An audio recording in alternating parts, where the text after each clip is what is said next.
Hello friends, last वाले video में आप लोगों ने देखा कि आर्टिकल किस तरीके से जर्मन लैंग्वेज में काम आते हैं, मतलब उनकी टेबल किस तरह की होती है।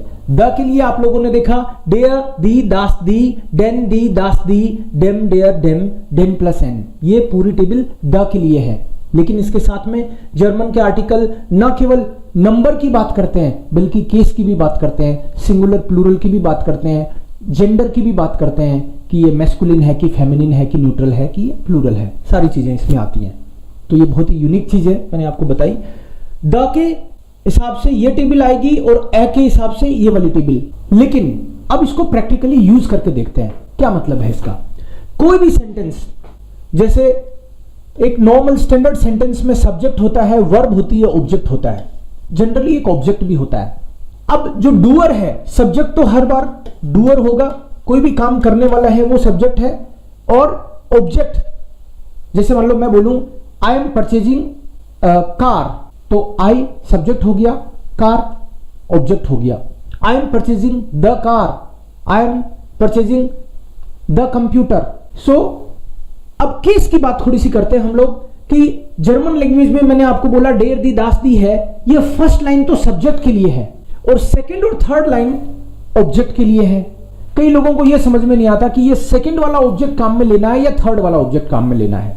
तो दोस्तों, इसके लिए आपको क्लियर कट दिमाग में रखना चाहिए कि जर्मन लैंग्वेज में ऑब्जेक्ट आकुजाटिव होगा कि डाटिव होगा, ये उसकी वर्ब या प्रीपोजिशन पे डिपेंड करता है। तो अभी मैं केवल वर्ब को लेके बात करता हूं। जर्मन लैंग्वेज में जाइन, हाइसन, वेर्डन, ब्लाइबन, ये चार वर्ब आए तो इसका मतलब है नॉमिनेटिव। वर्ब तीन पार्ट में डिवाइडेड है, कुछ वर्ब्स नॉमिनेटिव हैं, कुछ डाटिव हैं, कुछ आकुजाटिव हैं। आकुजाटिव हैं ज्यादातर। तो ये चार वर्ब आ जाए तो समझ लो नॉमिनेटिव वर्ब है, और नॉमिनेटिव वर्ब के बाद में अगर कोई ऑब्जेक्ट आएगा तो नॉमिनेटिव होगा। ऐसे ही ये कुछ एक वर्ब्स मैंने ये लिखी है, बच्चों को ऐसे बताता हूं। देव जी है पास, तो डांकन है फॉर एग्जांपल, डांकन का मतलब है टू थैंक। ऐसे ही हेल्फन का मतलब है टू हेल्प। कोई भी एक वर्ब पे काम कर सकते हैं हम लोग। Suppose I am helping the man, I am helping the lady. दी फ्राउ जो है वो लेडी के लिए है। सेंटेंस है I am helping the lady. I जो है वो सब्जेक्ट है और द लेडी है ये ऑब्जेक्ट है। अब हेल्पन वर्ब अगर यहां पे डाटिव में है तो ये केस डाटिव होगा। तो आर्टिकल यूज करते हैं अपन इसका। आई का होगा इश, हेल्फे और दी फ्राउ।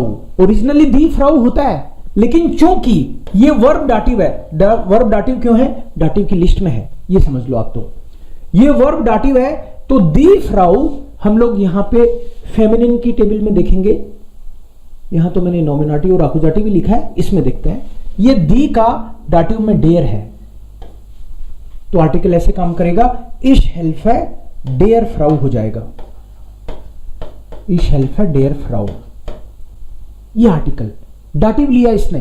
क्यों? क्योंकि वर्ब डाटिव है। अगर मान लो मैं बोलूं आई एम परचेजिंग द कंप्यूटर, तो कंप्यूटर जो है डेयर देखते ही आपको समझ में आना चाहिए कि ये तो मैस्कुलिन है, और परचेजिंग वर्ब है काउफन। जर्मन लैंग्वेज में काउफन आकुजाटिव है। ये वर्ब आकुजाटिव क्यों है? क्योंकि नॉमिनेटिव इन चार में नहीं है और केस है यहां भी कोई नहीं है।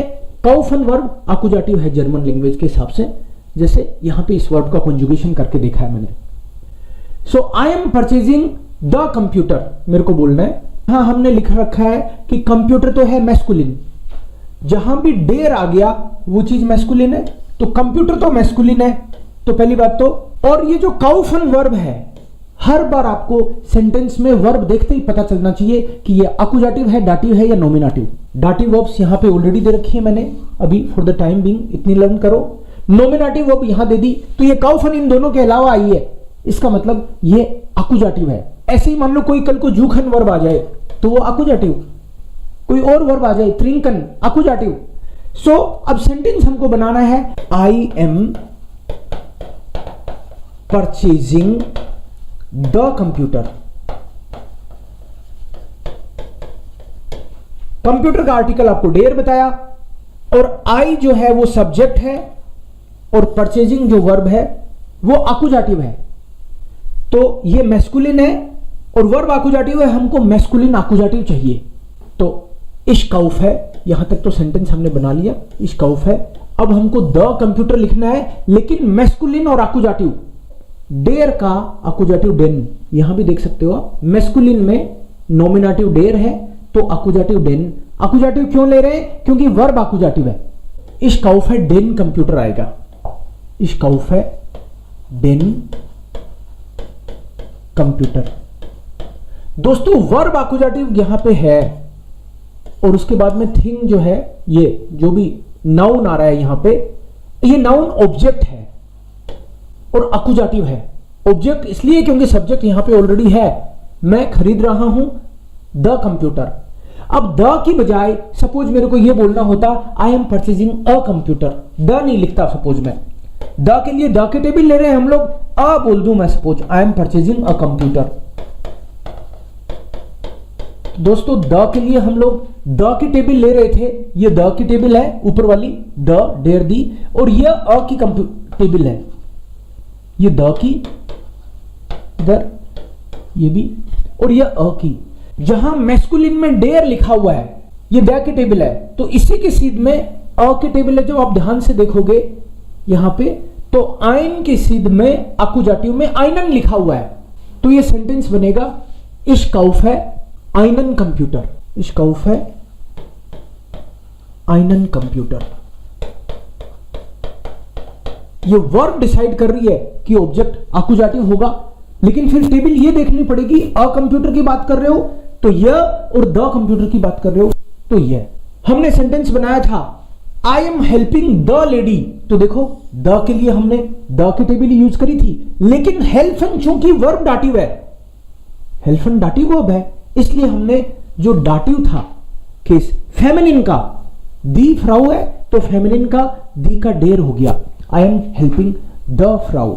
इसी सेंटेंस को अगर मैं ऐसे करता आई am helping a Frau, I am helping a lady, I am helping a lady, a lady, तो लेडी तो फेमिनिन है, दी से पता चलता है हमको, दी फेमिनिन होता है, तो इश हेल्फर जो फ्राउ है, द के लिए हमने फेमिनिन में डाटिव वाला किया था, हेल्फन वर्ब डाटिव है इसलिए, और ए के लिए ये सेकंड वाले में ही हम लोग डाटिव आइनर करेंगे, इश हेल्फर आइनर फ्राउ। फ्रेंड्स इस टेबल से आपको निकालना पड़ेगा कि आकुजाटिव केस चाहिए या डाटिव केस चाहिए। टेबल दोनों लर्न करके वर्ब आपकी बहुत हेल्प करने वाली है। बाद में जब हम लोग प्रीपोजिशन करेंगे तो उसका भी आपको एक्सप्लेन करूंगा। आप ये दोनों टेबल अच्छे से लर्न करो, प्लस वर्ब्स आपके टिप्स पे होने चाहिए। बाकी नॉमिनेटिव, आकुजाटिव, डाटिव को मैंने डिटेल में पूरा केस भी समझाया हुआ है, यहां पे हमने केवल आर्टिकल के साथ उसका यूज करके देखा हमने। थैंक यू फ्रेंड्स, बने रहिए, देखते रहिए, आपको मैं कोशिश करूंगा एक एक पॉइंट एक्सप्लेन करूं। Thank you.